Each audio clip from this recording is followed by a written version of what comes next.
Wih, semuanya enak. Tahu nggak? Ini semua tuh dibuat dari durian loh.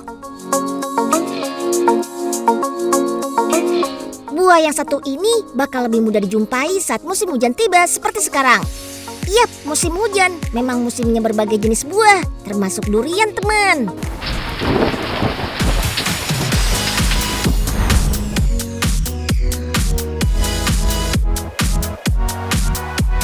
Nah, buat para durian lovers kayak Unyil, tos dulu teman. Sini, merapat.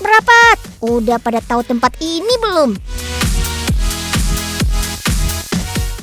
Destinasi kuliner durian terhits di kawasan Kemang, Jakarta Selatan.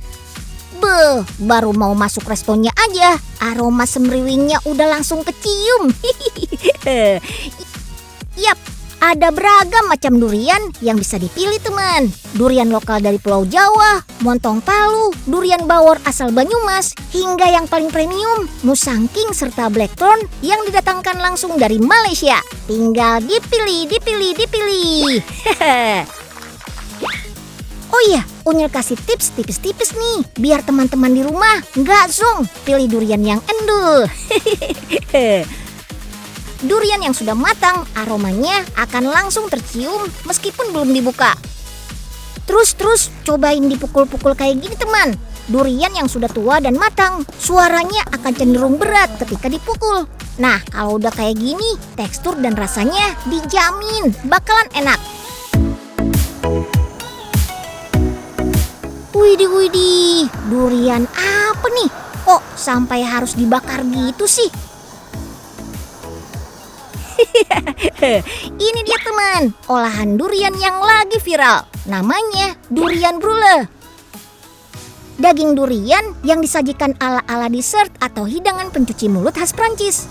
Gula gosong yang ditorch atau dibakar di atasnya akan menciptakan kerak karamel yang renyah dan enak banget. Fix, kombo manis yang gak boleh kelewat nih.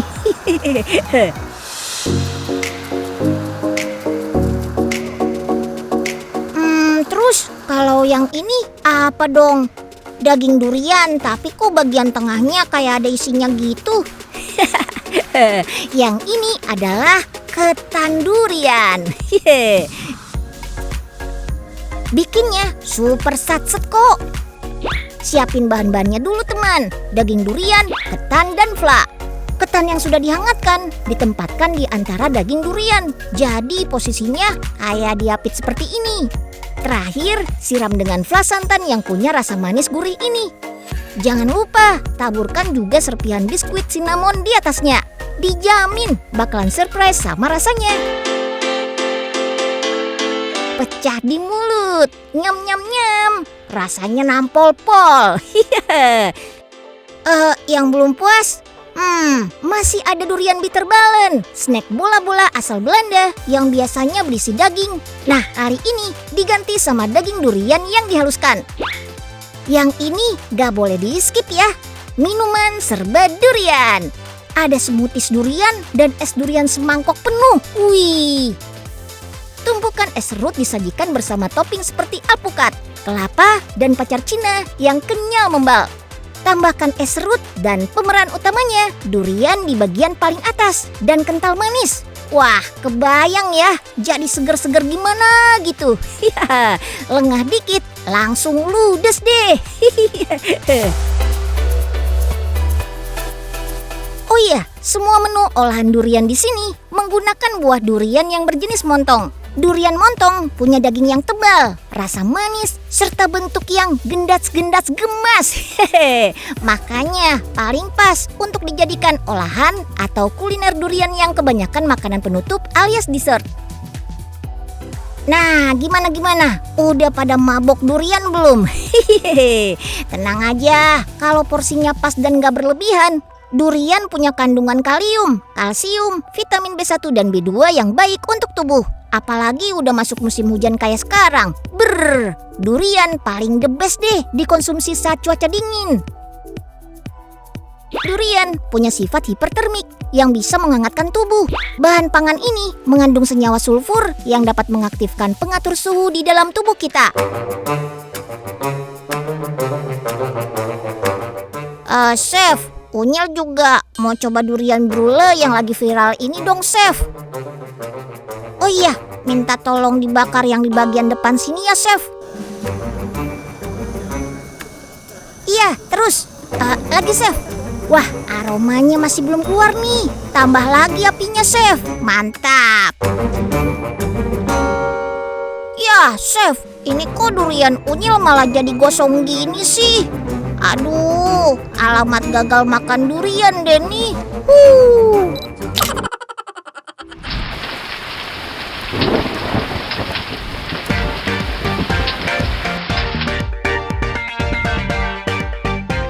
Siap menyambut musim hujan. Kalau Unyil sih udah banyak yang disiapin. Salah satunya jaket yang Unyil pakai ini, teman. Biar Unyil nggak kedinginan. Gimana? Unyil makin keren kan? Kalau teman-teman Unyil udah menyiapkan apa aja ya? Yuk kita tanya. Biasanya kalau udah masuki musim hujan gini, aku konsumsi banyak vitamin sama siap bawa payung sih. Yang pastinya aku bawa jas hujan sama ada payung. Biasanya sih saya karena gampang sakit juga ya, jadi suka banyak minum vitamin. Terus makanannya yang sehat-sehat, jadi nggak yang pedes gitu. Tentunya sih ya kayak jaket karena dingin ya musim hujan ini, tuh sama payung. Minum vitamin, banyakin makan buah. Pokoknya makanan yang sehat-sehat aja biar nggak terkena flu atau batuk kayak gitu. Paling saya bawanya untuk kopi. Sama tisu aja sih, kalau misalnya kena air hujan kan pasti basah, jadi bisa dikeringin gitu. Wah, ternyata persiapannya udah matang ya. Jangan lupa ya, saat musim hujan berbagai penyakit seringkali singgah. Makanya kita harus menyiapkan asupan makanan yang bikin kekebalan tubuh meningkat. Kalau Unyil sih pilih jamur. Siapa nih yang suka makan jamur? Wih, banyak juga ya. Kandungan gizi jamur memang komplit, teman. Bukan cuma kaya serat dan protein, jamur juga mengandung selenium, vitamin B6, dan vitamin D yang bisa membuat imun tubuh meningkat. Kalau pengen menyantap olahan jamur tanpa repot, Unyil punya nih masakan jamur kalengan. Istimewanya lagi, jamur dimasak dengan cita rasa tradisional. Ini dia, garang asem jamur kaleng. Yummy! Sebelum bikin garang asam jamurnya, kita panen jamur dulu yuk. Jenisnya jamur merang hitam, teman-teman. Jamur ini dipilih karena punya cita rasa yang kuat, gurih, dan gak gampang hancur kalau dimasak. Kandungan gizinya juga melimpah, terutama protein, mineral, kalsium, dan fosfor. Udah gitu, jamur merang ini adalah jenis jamur pangan yang gampang dibudidaya di mana saja. Karena ukuran jamurnya beda-beda, kita kelompokkan jamur berdasarkan ukurannya. Ada yang besar, sedang, dan kecil. Oke deh, jamurnya sudah siap diolah nih. Harus direbus dulu ya, biar bebas dari kuman dan bakteri. Kalau sudah agak layu, diangkat lalu direndam dalam air dingin biar segar lagi. Sekarang waktunya bikin garang asam jamur nih. Buat yang belum tahu, garang asam ini adalah masakan khas Jawa Tengah. Biasanya sih isinya daging ayam atau ikan yang dikasih bumbu santan asam pedas. Lalu dibungkus pakai daun pisang. Kebayangkan enaknya. Kalau santannya sudah masuk, tambahkan bumbu-bumbunya. Masukkan jamurnya sedikit-sedikit ya, biar bumbu bisa meresap sempurna. Oh iya, karena tekstur serat jamur merang mirip kayak daging ayam, jadi rasa garang asamnya bakal tetap juara. Ini dia nih yang bikin masakan tradisional ini dinamakan garang asam. Dikasih serai belimbing ulu, atau bisa juga pakai buah tomat muda yang masih asam. Dijamin segar. Garang asam jamur ini dikemas pakai kaleng biar praktis. Bisa dinikmati di mana saja dan kapan saja. Tapi mesti dipisahkan dulu nih kuahnya, biar takaran jamurnya pas. Masing-masing kaleng diisi 100 gram jamur merang, lengkap dengan tambahan tomat dan cabai rawit. Setelah itu baru deh ditambahkan kuah secukupnya. Garang asam jamur dalam kaleng ini harus segera dipanaskan pakai steamer ya, biar steril dari kuman dan bakteri. Dengan teknik pengawetan alami kayak gini, garang asam jamur kaleng bisa tahan sampai 3 bulan loh. Lumayan kan? Setelah ditutup pun masih harus dipanaskan lagi kalengnya. Pokoknya sampai benar-benar steril. Oh iya, selain garang asam jamur, pabrik ini juga mengolah jamur merang menjadi masakan rumahan lainnya. Semuanya dengan cita rasa asli kayak buatan nenek. Ada rasa rendang, brongkos, sambal goreng, gulai, opor, dan sayur lodeh. Beh, ajib. Kalian mau yang mana nih?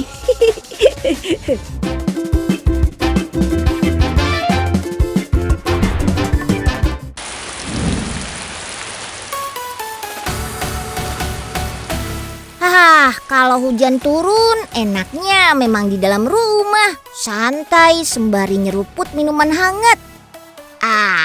Nikmat. Pilihan jenis minuman hangatnya beragam, tapi Unyil bisa dapatkan dari satu alat canggih ini loh teman. Yap, ini dia Smart Kapsul Mesin alias mesin kapsul pintar. Disebut pintar karena nggak cuma bisa menyeduh kopi, tapi juga minuman lain seperti teh hingga minuman herbal. Pokoknya anti repot-repot klap deh.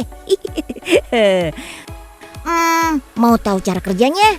Ikutin Unyil terus ya. Yuk kita kemon.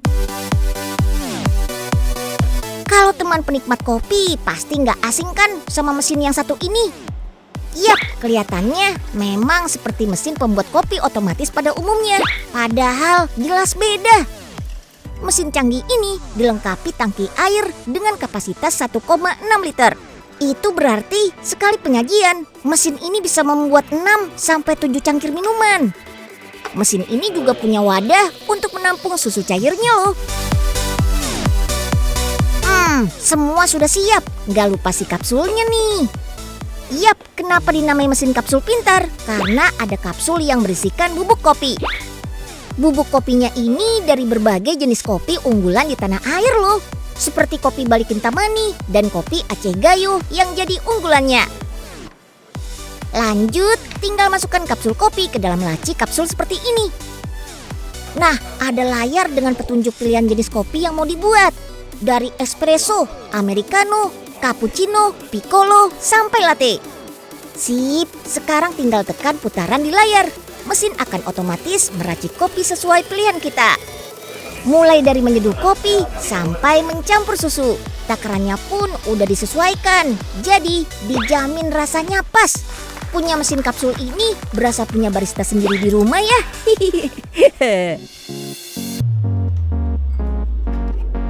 Selain kopi, ini dia yang jadi unggulan mesin kapsul pintar ini. Pilihan kapsulnya bukan cuma ada varian kopi, tapi juga teh. Dari matcha latte, teh chamomile, hingga sencha alias teh hijau murni khas Jepang. Komplit. Nggak cuma dari layar, teman juga bisa loh menggunakan aplikasi dari ponsel pintar. Berbagai varian minuman akan muncul, tinggal sesuaikan dengan jenis kapsul yang dipilih. Dan tada, mesin akan otomatis meracik teh matchanya nih. Wih, keren. Dengan aplikasi di ponsel pintar ini, teman juga bisa membuat racikan minuman resep sendiri loh. Mulai dari mengatur sendiri suhu air dan susunya, sampai takaran air dan susu yang dibutuhkan. Pokoknya selera kalian masing-masing deh. Nah, Unyil mau coba deh bikin sendiri tehnya. Kelihatannya gampang nih. Tinggal pencet, terus tungguin deh. Aduh, panas. Aduh.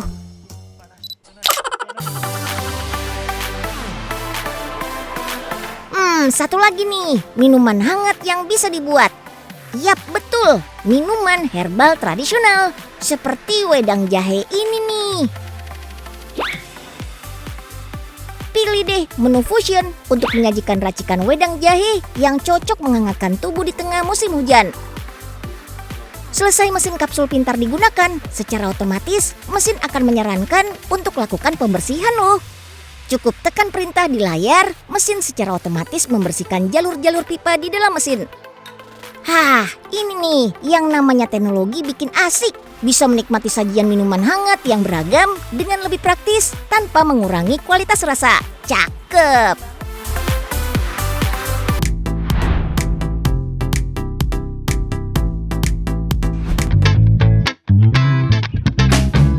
Ini nih yang lagi ngetren, makan pakai klepot. Wah, seru ya. Klepot ini jago banget menahan panas lebih lama dibandingkan panci biasa. Selain itu, masak dengan klepot juga membuat rempah-rempah dan bumbu jadi lebih wangi. Kenapa?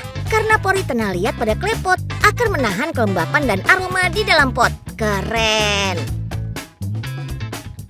Nah, ada 2 jenis klepot yang paling banyak digunakan, teman. Pertama, klepot tanah liat yang membuat aroma masakan jadi lebih harum saat asap muncul sepanjang proses memasak. Jenis kedua adalah klepot keramik, lebih modern dan praktis pemakaiannya. Klepot ini bisa menghasilkan kerak nasi yang lezat saat dipanaskan di atas kompor.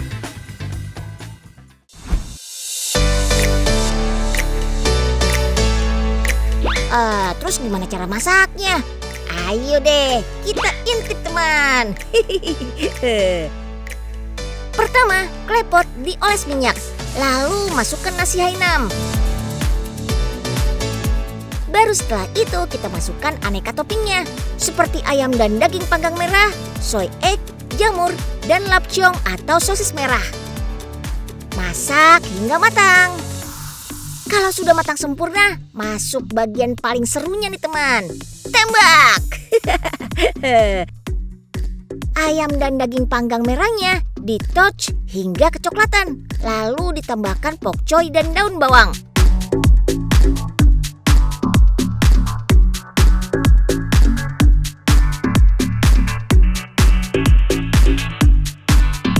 Buat yang hobi makan mie, ada juga nih. Pertama, tumis bawang putih dengan minyak sampai kecoklatan. Baru kemudian kita masukkan mie dan kuahnya. Panaskan selama 2 menit. Lalu tambahkan slice beef, soy egg, cabai rawit, sayur kailan, dan fried lotus. Lalu masak hingga mendidih. Wih, kebayangkan rasanya teman.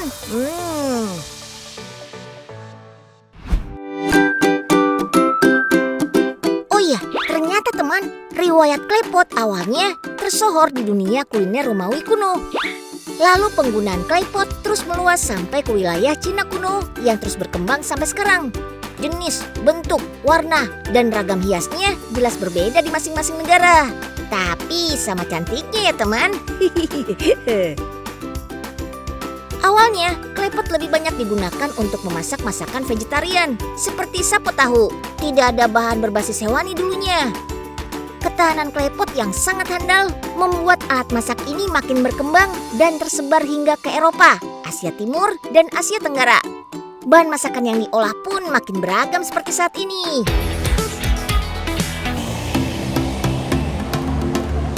Pabrik tekstil ini lagi ramai diperbincangkan nih teman. Beberapa tahun lalu, Unyil juga pernah datang ke pabriknya di Sukoharjo, Jawa Tengah loh. Tentu saja buat lihat proses produksi seragam militer.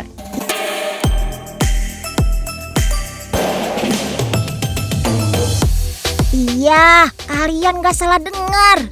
Pabrik tekstil ini memang jagoannya membuat seragam militer. Gak ada lawan teman. Bukan cuma buat pasar dalam negeri, tapi juga memasok ke lebih 30 negara seperti Australia, Belanda, Inggris, dan juga Korea Selatan. Banyaknya negara pemesan itu berarti kualitas seragam militer ini gak main-main. Karena seragam militer ini tahan api, tahan air, anti serangga, anti sinar inframerah supaya tidak terdeteksi musuh, sampai anti radiasi nuklir juga ada. Nah, keahlian dan kecepatan produksi jadi poin utama untuk menghasilkan seragam militer kelas dunia. Bahan baku mulai dari benang, kain, sampai penjahitan, semuanya diproduksi sendiri di dalam negeri. Proses coating atau pelapisan bahan kain dengan material khusus penting supaya kain bisa tahan berbagai macam ancaman. Gak cuma di tahap pelapisan, teknologi produksi tekstil juga penting diterapkan. Mesin gelar kain otomatis sepanjang 10 meter ini lebih efisien supaya kain bisa dipotong sesuai pola. Potongnya juga nggak sembarangan, pakai mesin khusus yang bikin hasil pola potongan lebih akurat dan cepat. Tangan-tangan terampil menjahit setiap potongan-potongan kain sampai berbentuk baju. Ada sekitar 15 potong bagian bahan untuk baju dan 25 potong bagian bahan untuk celana. Satu karyawan bisa menjahit rata-rata sebanyak 100 potong dalam waktu 8 jam kerja loh. Dibanding dengan pakaian biasa, teknik jahit seragam militernya jelas nggak boleh sembarangan. Setiap potongan seragam selalu dicek setelah proses jahit selesai. Teman, seragam militer ini memang didesain lebih kuat, awet dan tahan lama daripada pakaian biasa. Medan perang yang gak kenal kondisi dan situasi butuh personil tentara yang selalu siap sedia bertugas dimanapun dan kapanpun.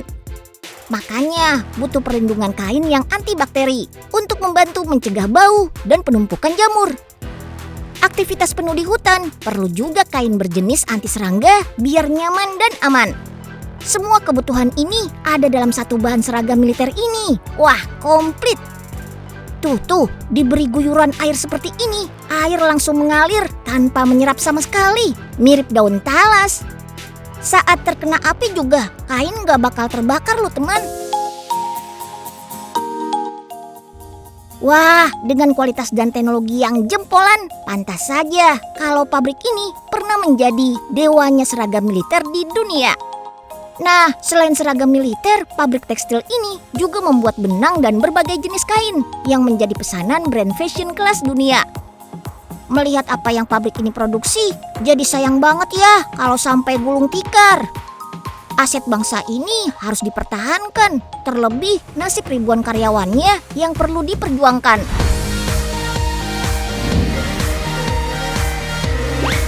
Kini ada mesin penjual hijab yang praktis banget. Iya, ada kabar baik nih buat kakak-kakak unyil para hijabers yang ada di sekitaran Jakarta. Bagi yang habis jalan jauh terus kerudungnya basah lepek, jangan sedih dan jangan gundah. Yap, ini dia hijab vending machine pertama di Indonesia. Vending mesin hijab ini bukan mesin jadul yang transaksinya pakai koin gitu teman. Tapi sudah terdigitalisasi dengan kode QR dan tinggal bayar aja deh. Pilihan jenis dan warnanya banyak banget teman, ratusan. Ada yang model segi 4, pasmina, hijab instan model ciput, hingga hijab berbahan jersey. Pokoknya cocok banget deh untuk tampilan trendy kakak-kakak unyil sehari-hari. Vending mesin modern yang dilengkapi dengan teknologi pintar ini memiliki layar untuk menampilkan katalog produk. Disinilah pembeli bisa memilih produk yang ingin dibeli. Setelah mendapat informasi dari pembeli mengenai produk yang ingin dibeli, sistem akan mengirimkan sinyal ke komputer untuk memproses pembayaran. Kalau pembayarannya beres dan berhasil, produk akan meluncur dan keluar dari mesin ini secara otomatis.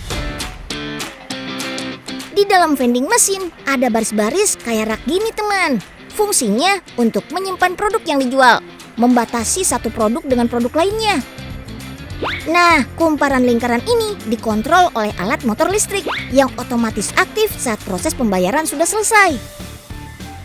Tapi tunggu dulu teman, mesin penjual otomatis ini tetap menggunakan bantuan langsung dari manusia.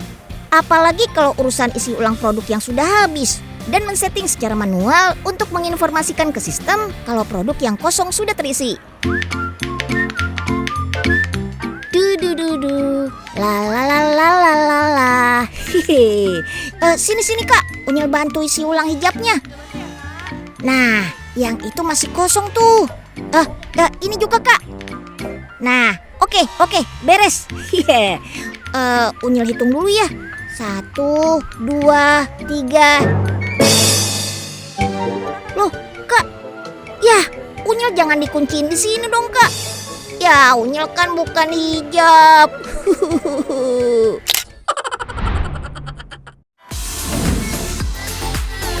Oh iya, ngomongin soal fashion, kota Bandung memang gak ada matinya teman. Ada kaos yang unyil banget nih, cimit dan super gemes. Pilihan warnanya pun segambreng. Ada warna-warna pastel, neon, hingga netral kayak warna hitam dan putih. Waduh, ini kaos apa kerupuk sih? Direndam bentar, malah jadi ngembang. Tenang. Ini namanya kaos kompres teman. Solusi praktis dan hemat tempat, khususnya buat kamu yang suka traveling. Bayangin aja, kaos bongsor yang ukurannya bisa sampai double atau triple XL, auto ciut, hingga ukuran mini seperti ini. Bukan sulap, bukan sihir teman, tapi kaos cimit ini diproses dengan cara dikompres. Mesinnya hasil desain sendiri loh dan dibuat di dalam negeri. Nah, sebelum diproses di mesin kompres, kaos katun dari pabrik dilipat terlebih dahulu teman dan masukkan ke dalam lubang cetakan. Ya, terus sampai kaosnya nggak terlihat. Selanjutnya, tutup dengan cetakan kaos yang berbentuk mini. Tempatkan silinder stainless pada bagian atas dan mesin akan otomatis menekan lalu mendorong kaos hingga jadi kecil. Prosesnya super duper the flash alias singkat banget, kurang dari 15 detik. Kalau beres tinggal dikemas aja deh. Tapi ingat ya, sebelum dipakai harus direndam terlebih dahulu. Bisa manual di dalam ember atau menggunakan mesin cuci.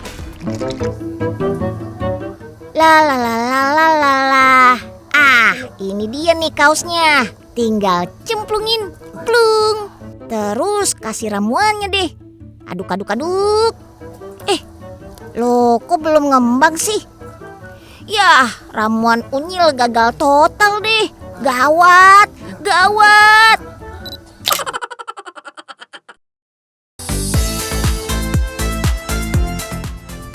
Emang deh, kaos berbahan katun ini bikin rebutan. Karena nggak cuma nyaman dipakai saat musim kemarau aja teman, tapi juga musim hujan. Katun bisa menyerap kelembapan dan lebih cepat kering saat dijemur, meski minim sinar matahari. Jadi bakal anti bau deh.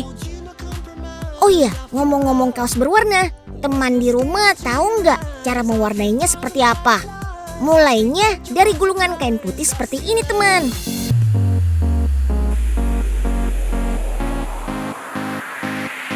Nah, itu tuh mesin pewarnaannya teman. Kayak kapal selam ya. Masuk semua deh 3 kuintal kain putihnya. Terus kita racik deh warnanya. Sekali mewarnai, mesin ini bisa bekerja sampai 4 jam loh. Dalam sehari bisa sampai 20 ton kain yang dipercantik warna-warni. Keren. Kalau sudah, siap panen nih kita teman. Yuk, tarik terus.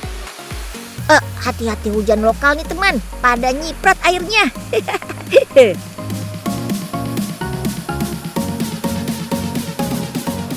Biar semua sisa airnya tandas, kain akan digilas dengan mesin pres ini. Panjang banget deh treknya. Lanjut, kita keringkan pakai mesin pengering sambil disemprot pelembut dan kanji khusus tekstil. Terakhir, tinggal tahapan setting dan finishing. Kain dipanaskan dengan suhu tinggi sambil dilipat dan dipotong sesuai berat kemasannya. Ini mirip kayak setrika uap teman, cuma ukurannya aja yang gede.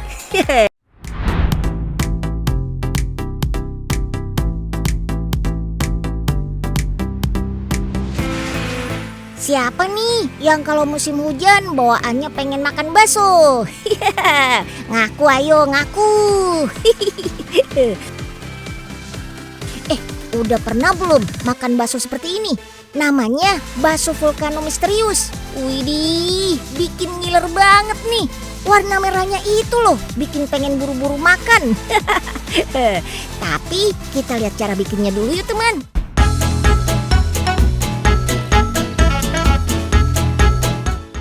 Nah, gunung pada bakso volcano ini terbuat dari kulit pangsit yang dicetak berbentuk kerucut. Perekatnya pakai olesan sedikit air. Habis itu langsung deh digoreng. Caranya unik nih, yaitu dengan cara disiram minyak panas berkali-kali sampai matang coklat kemasan kayak gini teman. Baru setelahnya kulit pangsit bisa dilepaskan dari cetakan. Wah, ini sih emang kudu dikerjain sama yang pro. Kalau enggak, gunungnya bisa rontok deh tuh, hancur berantakan.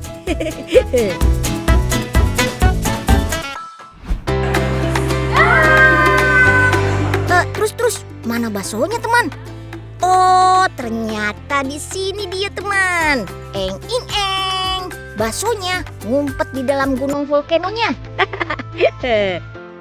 Kalau mau makan, angkat dulu gunungnya pakai capit, lalu pindahkan. Tada! Langsung kelihatan deh material letusan gunung berapinya. Hihi. Ini semuanya bakso teman. Total ada 16 butir dengan aneka isian. Mulai dari bakso gurih, bakso pedas isi sambal, bakso keju, sampai bakso wagyu. Nah, dari luar bentuknya mirip semua. Makanya dinamakan bakso misterius. Karena kita bakal dikejutkan dengan aneka sensasinya. Awas aja, tiba-tiba kena deh ranjau bakso mercon sambalnya.